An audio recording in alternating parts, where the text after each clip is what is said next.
How to make Google Chrome your default browser on Windows 11.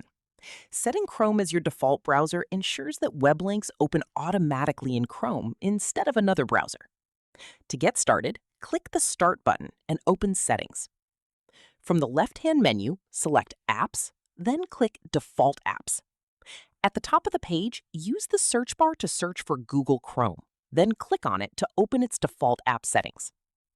Now, you'll see the Set Default button near the top. Click it, and Windows will make Google Chrome your default browser for supported web links and file types. If you'd like, you can scroll down to review the file types and link types associated with Chrome. You can also change individual file associations manually if needed.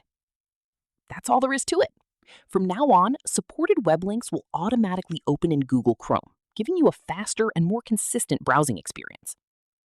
If you found this tutorial helpful, don't forget to leave a like, subscribe to the channel, and turn on notifications for more quick and easy Windows and Google Chrome tutorials. Thanks for watching, and I'll see you in the next video.